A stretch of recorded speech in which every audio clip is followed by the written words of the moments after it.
Have you ever found yourself facing a blank Word document, feeling so overwhelmed with the amount of research around you that you're petrified to the point of total resignation? Completely terrified of wasting your time reading unrelated and pointless secondary source materials, and you're so drained by stress and panic that you don't even know where to start. If that sounds like you, then congratulations, you're completely normal. I bet it's never felt so good to be such a conformist. I met a lot of students like this during my time at university, largely, in my undergrad, but being totally honest with you, I really took my research skills for granted. I was lucky in that I developed, a proficient and successful research habit at the start of my university because of how I prepared myself during my gap year. It wasn't until I started being frequently asked on YouTube, how do I research at university, that I realized that this was a problem. So in this video, I'm going to give you a detailed and in-depth guide into developing your research skills, such as knowing when and where to start, how to use the library to your advantage, and the ability to distinguish between efficiency and effectiveness. So first up, if you're someone who feels ashamed or unintelligent because of their poor research skills, don't. One of the biggest ways a lot of universities fail their students is in their insufficient or lack of research training. What universities seem to forget is that research skills aren't something we're taught of in school. In fact, most of us get through school exams memorizing the answers to particular questions. I know that I passed all my biology exams without ever writing a complete sentence. I merely bullet pointed all the keywords associated with certain questions in order to score the points. That being said, failing to fully prepare and coach students in research skills is a major oversight by universities, particularly considering our university is 95% dependent on individual research. A single 1-hour workshop in your freshest week is hardly enough to set students up for 3 or 4 year ventures. If you haven't been taught something proficiently, you can't beat yourself up for not doing it well. But you're making a positive change by being here, so kudos. As a former humanities student, the research skills I'll be talking about primarily revolve around written material, rather than research consisting of consensus studies or experiments and artifacts. I'll therefore be focusing the research skills tailored to students who are working on particular essay assignments, who either need to find a topic to write about or need help supporting and defending an argument that they've constructed. So here you are, ready to write your essay. After hopefully having read your primary texts and some secondary sources during your term, you'll likely have at least 3 or 5 essay ideas for topics that you'd like to explore, which means it's time to start implementing a research strategy. For those of you who don't know how to pick an essay topic, I'll have another video on this channel called How to Write an Essay, in which I will give you more detailed guide into how you identify potential essay topics.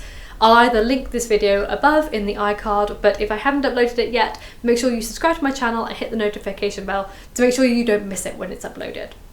Back to implementing a search strategy.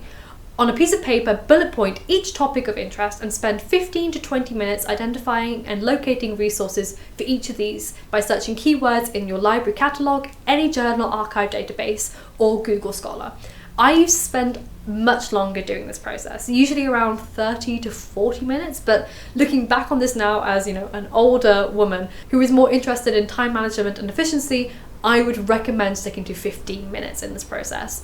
See how many relative academic papers come up and locate and take note of the ones that catch your eye. Don't read the essays, use the essay synopsis to read what the paper is about and determine whether it's valuable for your argument. Remember, this includes papers that go against your argument, not just those that agree with it. If you're conducting research in the library, make sure to ask a librarian beforehand so you don't waste too much time aimlessly wandering around the shelves. The aim of this task is to identify which topics have the most varied and accessible resources available. If a fruitful abundance of secondary resource material isn't found within the first 15 minutes of searching, scrap that topic off your list, even if it was one that you were really excited to write about. If you have a tie between certain topics, go and ask your lecturer for their advice.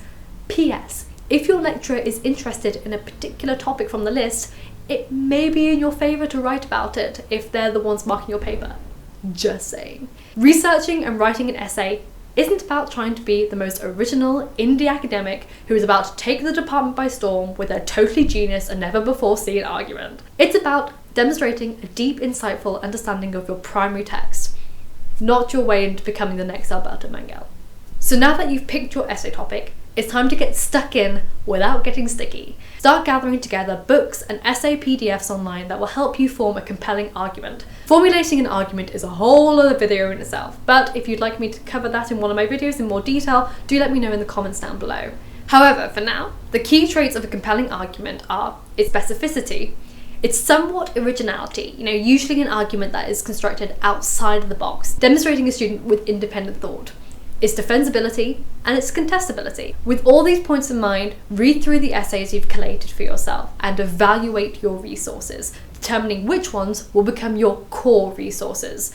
Don't limit these down too far, as a variety of resources will only further serve you in demonstrating the significance of your topic. But if you're reading a book on the essay topic, don't read the whole book. Identify which chapters in the book are specific to your topic and the angle that you're going to take on it, and only focus on those chapters. One of the biggest mistakes students make is only picking essays which support their argument, so make sure that you include some counter-arguments in your essay, to which you then construct counter-arguments to said counter-arguments.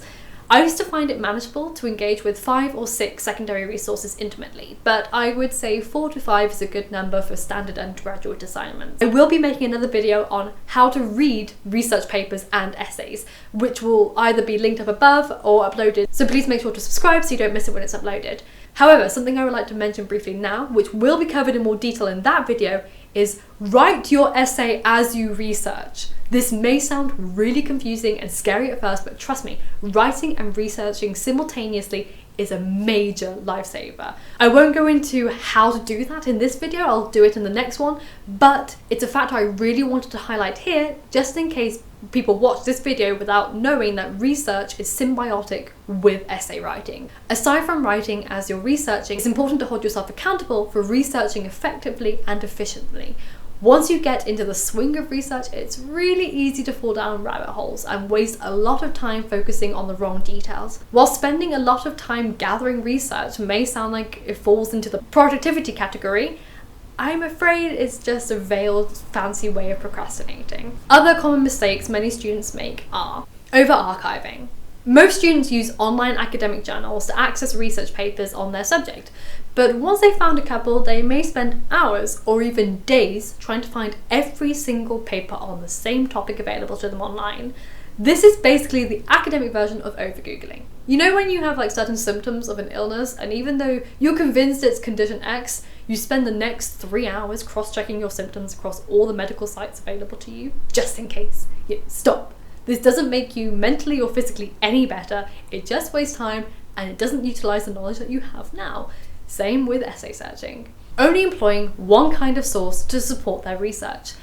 Many never consider that sources such as periodicals, newspapers, government documents, biographical resources, videos, experts, special collections, or other internet sources are available. Make sure you do. Start researching too late. No matter how effectively you strategize and conduct your research, starting your research too late will always produce an inefficient wealth of resources. Researching takes a pretty decent amount of time, even if your strategies are in place. It's not about rushing through and hoping that you can get through it quicker to get to your writing process. It's about productively managing your time to produce the best results, reading every footnote in the essay and using every footnote to propel their research further. Footnotes and appendices are really awesome and useful to find related material to your subject if you're stuck. But please don't overdo it, you really don't have the time. Not knowing when it's time to step away. This was the mistake I always made as a student, even up until the end of my postgrad. As a bookworm, I love reading, I love researching, I still adore researching to this day, but over-researching is self-sabotage. The only way I counteracted my inability to know when enough is enough was to write my essay as I went along, so the word limit was my barrier. Or, conversely, limiting their research to 1 or 2 secondary resources. Don't do that. Once you decided which 4 or 5 secondary resource materials you're going to use in your essay, lock them down, end your research, and carry on writing. You'll only know after your first or second draft of your essay whether or not there are gaps in your research. Every time you come across a gap, make a comment note in your document which you can come back to later. Unless the gap in your research is glaringly obvious and actually totally shatters your argument, only go back and research to fill in the gaps once you've drafted a submittable essay. You're not going to lose major marks over minor gaps, but you will lose excessive marks for an unpolished and totally rushed final essay. As you could probably tell from the length of this video and the total diversion of secondary videos within this video, researching for an essay isn't straightforward as we'd like it to be.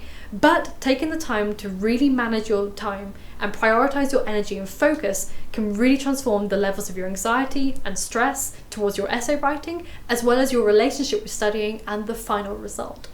If you'd like more videos on personal development and effective time management and organisation, you should subscribe to my second channel, which is called 80% Effective, entirely dedicated to personal development advice and life hacks. If you're a student and you just want to know more advice on studying and researching, and also really like to learn more about literature, you should subscribe to this channel, where I focus on everything bookish and academic. You can also follow me over on Instagram and Twitter. All the links are in the bio and at the end of the video. Also, special thanks to my patrons on Patreon, which are all listed here, the wonderful people. They are supporting both of my channels and I could not be more grateful. I hope you found this helpful, and remember, until next time, books save lives, so keep reading.